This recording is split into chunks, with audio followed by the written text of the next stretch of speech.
എല്ലാവർക്കും നമസ്കാരം. ഇന്നത്തെ സെക്ഷനിലേക്ക് സ്വാഗതം. ഇന്ന് പാർട്ട് 5, 5ാം ഭാഗമാണ്. കഴിഞ്ഞ 4 സെക്ഷനിലൂടെ നമ്മൾ കടന്നുപോയപ്പോൾ ചില വസ്തുതകളൊക്കെ അറിഞ്ഞാണ് പോരുന്നത്.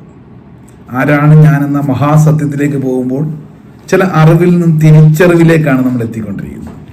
അതിൻ്റെ ഭാഗമായിട്ട് കഴിഞ്ഞ സെക്ഷൻ നമ്മൾ പറഞ്ഞു എൻലൈറ്റഡ് ആകേണ്ടതായിട്ടുണ്ട്. എൻലൈറ്റ്മെന്റ്,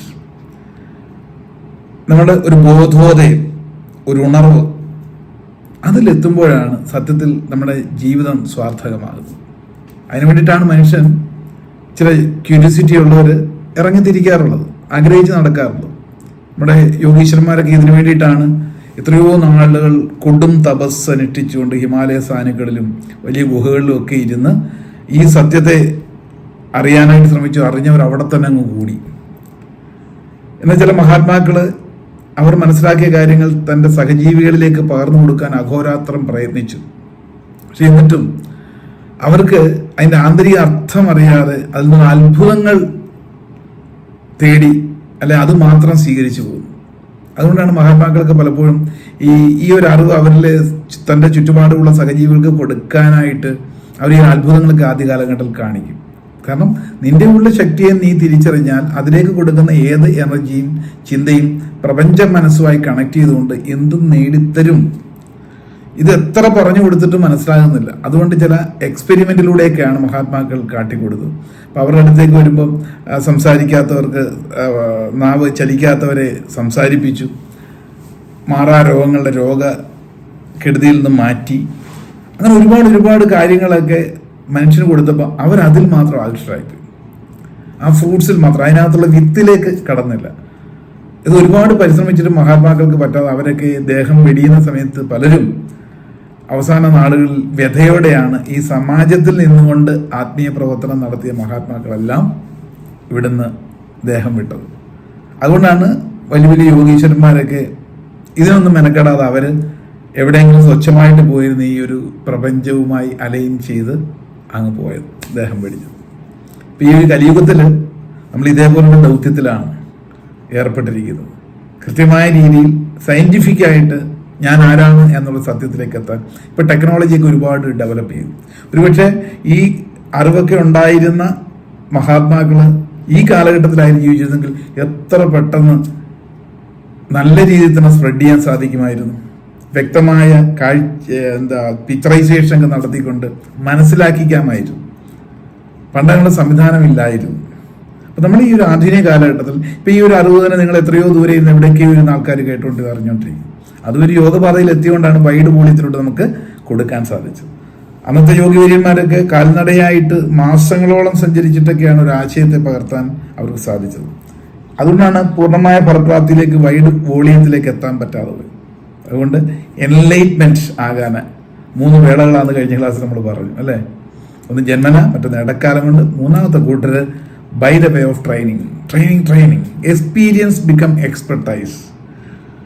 എന്ത് പരിശീലനത്തിലൂടെയാണ് നേടുന്നത്? അമാനുഷികമായ കാര്യങ്ങൾ പലരും ചെയ്യുന്നു. ഒരു സുപ്രഭാതത്തിൽ അവരങ്ങനെ ചെയ്യുന്നതല്ല, ഒരുപാട് നാളത്തെ പരിശീലനത്തിലൂടെ നേടിയതാണ്.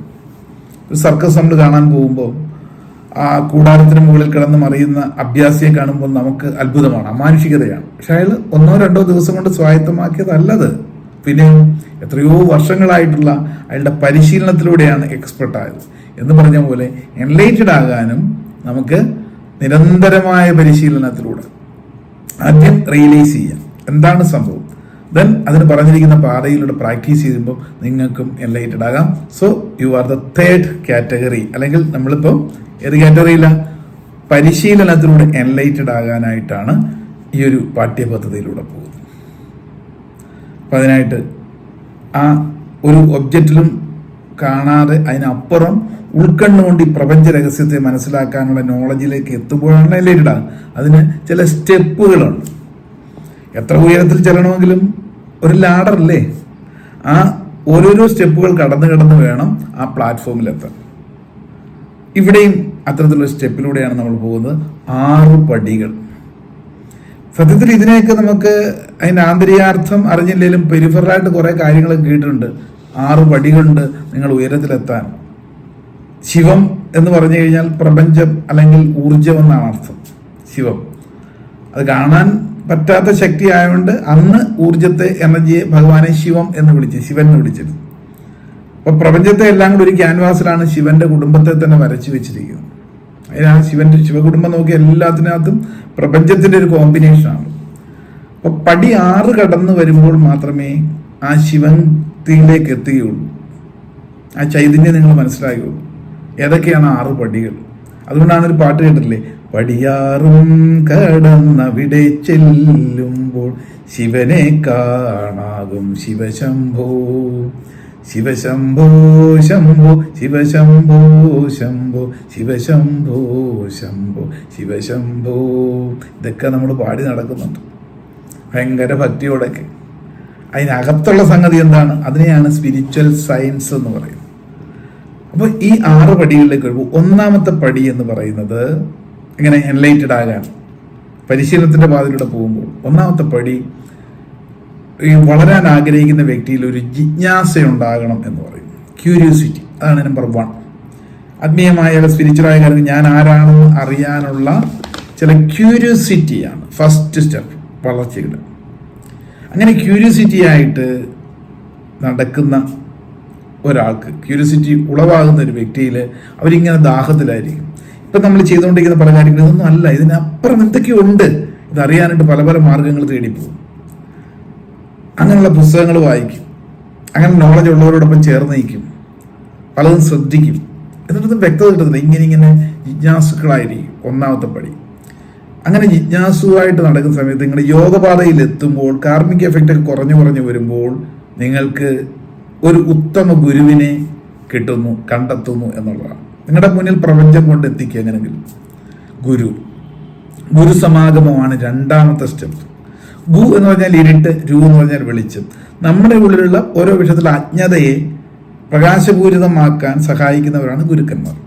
അത്തരത്തിൽ ഒരുപാട് ഗുരുക്കന്മാരിലൂടെ ആയിരിക്കും നമ്മളിപ്പോൾ ഈ ജിജ്ഞാസ വർദ്ധിപ്പിച്ചു കൊണ്ടുവന്നത്.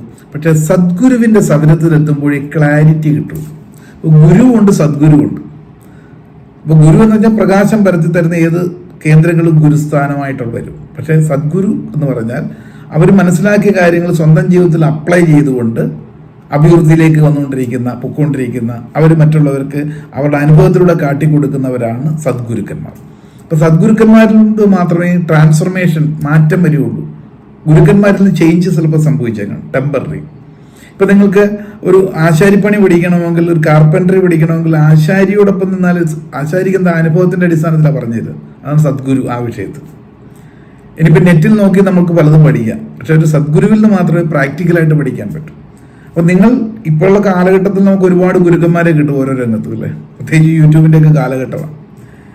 എങ്ങനെയാണ് ഗുരുവിനെ സദ്ഗുരുവിനെ തിരിച്ചറിയുക? നിങ്ങളുടെ ആശയങ്ങൾ കൃത്യമായ ക്ലാരിറ്റി, എന്താ റൈറ്റ് നോളജ് എവിടെ നിന്ന് കിട്ടും? Right knowledge from the right area or right person.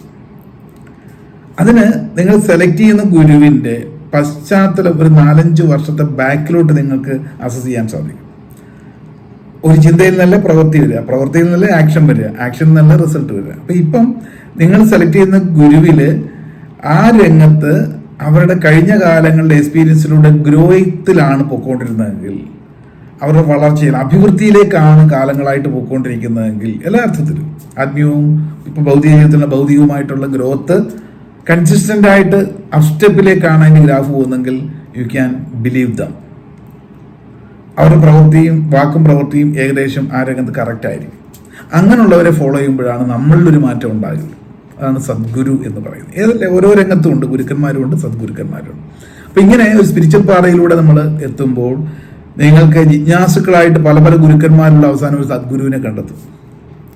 നമ്മുടെ സംശയങ്ങൾക്ക് ക്ലാരിറ്റി കിട്ടും, നമ്മുടെ ഭാഷ മനസ്സിലാകുന്ന, അല്ലെ ആ ഗുരുവിന്റെ ഭാഷ മനസ്സിലാകുന്ന ഒരു സ്ഥലത്തെത്തും. അതാണ് രണ്ടാമത്തെ സ്റ്റെപ്പ്. അത് കഴിഞ്ഞാൽ ഗുരു സവിധത്തിലെത്തിയാൽ ഗുരു ഒരു ശിഷ്യർക്ക് വേണ്ട ചിട്ടകൾ ഡിസൈൻ ചെയ്ത് കൊടുക്കും. അതിനാണ് സാധന എന്ന് പറയുന്നത്. മൂന്നാമത്തെ സ്റ്റെപ്പ് സാധന. കാരണം ഒരുപാട് സാധനയിലൂടെയും പല രീതിയിൽ ഇപ്പം നമ്മുടെ ഇവിടെ വരുന്ന പലരും മുമ്പ് പല ഗുരുക്കന്മാരടുത്തുണ്ടായിരുന്നു, പല മെഡിറ്റേഷൻ സ്വീകരിക്കുന്നുണ്ട്, പല മെത്തേഡ് ചെയ്തുകൊണ്ടിരിക്കുന്നുണ്ട്, രാവിലെ ഇത് എന്നൊക്കെ പറയും. അതൊക്കെ വളർച്ചയുടെ ഭാഗമായിരുന്നു. പക്ഷെ കറക്റ്റ് മെത്തേഡിലേക്ക് എത്താനായിട്ട് ഏതെങ്കിലും പാത സ്വീകരിച്ചു പറ്റും. അപ്പോൾ സദ്ഗുരു സൗത്തിൽ എത്തിക്കഴിഞ്ഞാൽ എന്താകുന്നു? സാധന ഇതിനെല്ലാം ക്രോഡീകരിച്ചുകൊണ്ട് ചിട്ടപ്പെടുത്തുക. അത് മൂന്നാമത്തെ പടി. സാധന ശിഷ്യൻ ചെയ്യുന്ന പ്രവൃത്തി ചെയ്തു തുടങ്ങുന്ന കാലഘട്ടത്തിൽ സ്വാധ്യായം എന്ന് പറയുന്നു നാലാമത്തെ സ്റ്റെപ്പ്. സ്വാധ്യായം, സ്വയം അധ്യയനം. അങ്ങനെ സ്വയം അധ്യയനത്തിലൂടെ പോരുമ്പോഴേ നമ്മുടേതാകുന്നുള്ളൂ ആ എക്സ്പീരിയൻസ്. അങ്ങനെ സ്വയം അധ്യയനം ചെയ്യുമ്പോൾ അടുത്ത അഞ്ചാമത്തെ പടിയിലേക്ക് കിടക്കുന്നു. അതാണ് അനുഭവം. ഓരോ ദിവസവും ചെറിയ ചെറിയ അനുഭവങ്ങൾ നമുക്ക് കിട്ടി തുടങ്ങും, പുതിയ പുതിയ അനുഭവങ്ങൾ കിട്ടി തുടങ്ങും. അപ്പോൾ നമ്മുടെ മനസ്സിൽ കത്തും, ഒരു ട്രിഗർ ഫാക്ടർ വരും, നമ്മൾ ചെയ്യുന്നതിൻ്റെയാണ്. അത് ഓരോ ദിവസവും ഉറപ്പിച്ച് കഴിയുമ്പം അടുത്ത ആറാമത്തെ പടിയിലേക്ക് അനുഭൂതി.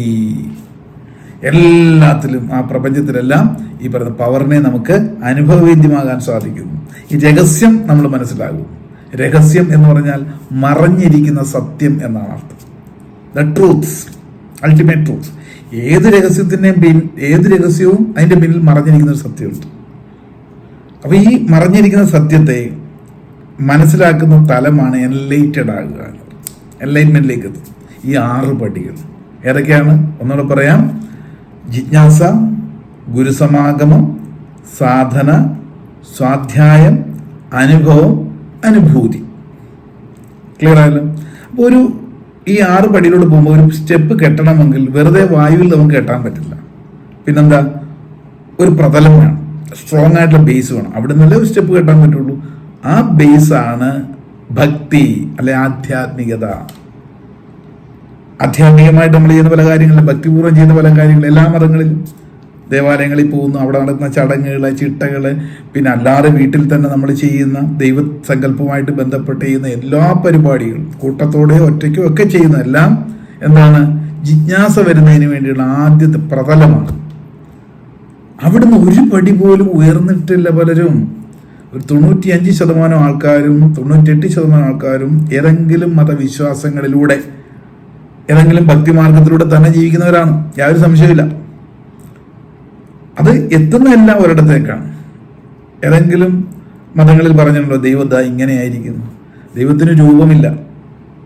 എല്ലാ മതങ്ങളും പറയുന്ന ഒരേ കൺസെപ്റ്റ് അല്ലേ ദൈവത്തെ സംബന്ധിച്ച്? ദൈവം സർവശക്തനാണ്, അരൂപിയാണ്, നിരാകാരിയാണ്, സർവശക്തനാണ്, ശാന്തിയാണ്, സ്നേഹമാണ്, വെളിച്ചമാണ്. ഇതെല്ലാം എല്ലാവരും പറയുന്നു. പക്ഷെ ആ പറയുന്നത് ഒരേപോലെയാണെങ്കിലും എത്തിക്കാൻ ഉപയോഗിക്കുന്ന മെത്തേഡ് വ്യത്യസ്തമാണ്. ചില അഭിപ്രായങ്ങളിലൂടെയാണ് ഇതിലേക്ക് എത്തുക. ഒരു ആശയത്തെ തന്നെ മനസ്സിലാക്കാൻ പല അഭിപ്രായങ്ങളിലൂടെയല്ലേ എത്തിക്കുക. ഈ അഭിപ്രായത്തെ പറയുന്ന പേരാണ് മതം. മതം വെച്ചാൽ അഭിപ്രായം. ഇന്ന വിഷയത്തിലെ മതം വെച്ചാൽ ഇന്ന വിഷയത്തിലെ അഭിപ്രായം എന്നുള്ളതാണ്. ഇപ്പം എൻ്റെ ഈ വിഷയത്തിലെ മതം എന്ന് വെച്ചാൽ എൻ്റെ ഈ വിഷയത്തിലെ അഭിപ്രായം എന്നാണ് അർത്ഥം. അപ്പം മതം എന്ന് വെച്ചാൽ ഈ കാണാൻ പറ്റാത്ത പ്രപഞ്ചശക്തിയെ പറ്റി മനസ്സിലാക്കിക്കാൻ എടുക്കുന്ന മെത്തേഡ്, അതിനെ പറയുന്നതാണ് മതം. അപ്പം എല്ലാ മതങ്ങളിലും ഒന്ന് തന്നെയാണ് അല്ലേ? ഇതൊക്കെ ഈ അജ്ഞത മാറുമ്പോൾ മാത്രമേ ആ തലത്തിലേക്ക് എത്തുകയുള്ളൂ. മതപരമായിട്ട് ചെയ്യുന്ന എല്ലാ കാര്യങ്ങളും എന്തിനു വേണ്ടിയിട്ടാണ്? ജിജ്ഞാസ വരാൻ വേണ്ടിയിട്ടാണ്, ഈ പടിപടിയായിട്ട് ഉയരാനാണ്. അപ്പം നമ്മൾ ഓരോരുത്തരും ചിന്തിച്ച് നോക്കിയ സമൂഹത്തിൽ അറൗണ്ട് അസ് ബഹുഭൂരിപക്ഷം 95% ആൾക്കാരും ഭക്തരാണ്. പക്ഷെ ഒരു പടി പോലും ഉയർന്നിട്ടില്ല. വീണ്ടും വീണ്ടും ഇങ്ങനെ കറങ്ങിക്കൊണ്ടിരിക്കുകയാണ്. ഒരുപക്ഷെ എന്നെ ശ്രദ്ധിക്കുന്ന നമ്മുടെ ഈ ഒരു ഗ്രൂപ്പിലൂടെ പോകുന്ന ഈ വിഷയം മനസ്സിലാക്കുന്നവര് അടുത്ത ലെവലിൽ എത്തപ്പെട്ടവരായിരിക്കണം അല്ലേ? ഉറപ്പായിട്ടും. ഇപ്പൊ ഏത് സ്റ്റെപ്പിലാണ് നിങ്ങൾ നിൽക്കുന്നത് സ്വയം വിലയിരുത്തുക. അപ്പൊ നമ്മൾ മറ്റുള്ളവരെ പോലെ അല്ല ഇപ്പോൾ. സംതിങ് സ്പെഷ്യൽ, അതായത് ഒരു എക്സ്ട്രാ ഓർഡിനറി, ഒരു ലിമിറ്റഡ് എഡീഷനായിട്ട് ഉയർന്നു വന്നുകൊണ്ടിരിക്കുകയാണ്. അപ്പോൾ നിങ്ങളുടെ ചിന്താഗതിയിലും മുമ്പുണ്ടായിരുന്നേക്കാളും ചില വ്യത്യാസങ്ങളൊക്കെ വന്നു തുടങ്ങും. ഇത് മനസ്സിലാക്കി വരുമ്പോൾ മറ്റു പലരുമായിട്ട് അവരുടെ ആശയങ്ങളുമായിട്ട് പൊരുത്തപ്പെടാതെ മാറിയെന്നിരിക്കാം. അപ്പം മറ്റുള്ളവർ പക്ഷേ നിങ്ങളെപ്പറ്റി പറഞ്ഞേക്കാം അവരെന്തോ ചില കുഴപ്പമുണ്ട്, എന്തോ അബ്നോർമാലിറ്റി സംഭവിച്ചിട്ടുണ്ട് എന്നൊക്കെ പറയും. ശരിയാണ്, നോർമലിനും അപ്പായിക്കൊണ്ടേയിരിക്കും. അതാണ് അബ്നോർമൽ, കുഴപ്പത്തിലല്ലത്. അപ്പോൾ നമ്മൾ അഭിമാനിക്കുക എന്താ വെച്ചാൽ നമ്മൾ വലിയ സംഭവമായെന്ന് പറഞ്ഞ് ആയിട്ടില്ല, വളർച്ചയുടെ പാതയിലാണ്. ഒരിക്കലും അഹങ്കാരം പാടില്ല. ഇതെല്ലാം അറിഞ്ഞുകൊണ്ട് എല്ലാവരോടൊപ്പം ജീവിക്കാനും പറ്റും. അപ്പോഴേ ഒരു ഇരുത്തം വരികയുള്ളൂ. അപ്പൊ ഇതിനൊക്കെ വേണ്ടിയിട്ടാണ് ഞാൻ ആരാണെന്ന് അറിഞ്ഞു കഴിഞ്ഞാലോ നമുക്ക് അഹങ്കാരം മാറിയിരിക്കും. തല അങ്ങനെ ഉയർത്തിപ്പിടിച്ച് അകത്തൊന്നും ഇല്ലാത്തപ്പോഴേ ഇങ്ങനെ ഉയർന്നു നിൽക്കുക. തലയിൽ എന്തെങ്കിലുമൊക്കെ ഉണ്ടെങ്കിൽ കുനിഞ്ഞു നിൽക്കും. നെൽക്കതിന് കണ്ടിട്ടില്ലേ? നെൽക്കതിൻ്റെ അകത്ത് എന്തെങ്കിലും കാമ്പുണ്ടെങ്കിൽ കതിർക്കുല ഇങ്ങനെ ചാന്നിരിക്കും. അതിനകത്തൊന്നുമില്ലെങ്കിൽ 10 ഷൂന്ന് പറഞ്ഞിങ്ങനെ കാറ്റടിച്ചു കഴിഞ്ഞാൽ മറിഞ്ഞു വീഴും. അപ്പൊ ഈ അറിവ് നേടുന്നതനുസരിച്ച് നമുക്ക് എന്ത് വേണം? നല്ല വിനയമുണ്ടാകണം, ചുറ്റുപാടുകളൊക്കെ അത് ഇല്ലാത്തത് കാരണം പല അഹങ്കാരങ്ങളും ഉണ്ടാകും, ഒച്ചയുയർത്തും, നിങ്ങളെപ്പറ്റി പല രീതിയിൽ മുമ്പ് പറഞ്ഞ പോലെ തന്നെ പറയും. അപ്പോഴൊന്നും നിങ്ങൾ അതേപോലെ പ്രതികരിക്കാൻ പാടില്ല. കാരണം നമ്മളിപ്പോൾ ഒരു ജ്ഞാനപാതയിലാണ്, ഒരു അബ്നോർമൽ അവസ്ഥയിലേക്കാണ് പൊയ്ക്കൊണ്ടേയിരിക്കുന്നത്. ക്ലിയർ ആകുന്നുണ്ടോ? അങ്ങനെ പടി 6 കടക്കുമ്പോഴേ നമ്മൾ ആ എൻലൈറ്റഡ് തലത്തിലേക്ക് എത്തും. അതിൻ്റെ പാതയിലൂടെയാണ് പോകുന്നത്. ഇപ്പോഴെവിടെ നിൽക്കുന്നു നമ്മളൊന്ന് ഓർക്കുക. അപ്പം അങ്ങനെയൊക്കെ ആണ് കാര്യങ്ങളുടെ കിടപ്പ്. അപ്പോൾ ഈ ഒരു 5ാമത്തെ ഭാഗം വരെ ക്ലിയർ ആയെന്ന് വിചാരിക്കുന്നു. അടുത്ത ഭാഗം നെക്സ്റ്റ് എപ്പിസോഡിലേക്ക് പോകുന്നു. ഈ പറയുന്ന ഓരോ എപ്പിസോഡുകളും കൃത്യമായ രീതിയിൽ വീണ്ടും ശ്രദ്ധിക്കുക, പോയിന്റുകളൊക്കെ നോട്ട് ചെയ്ത് വെക്കുക. All the very best. Thank you.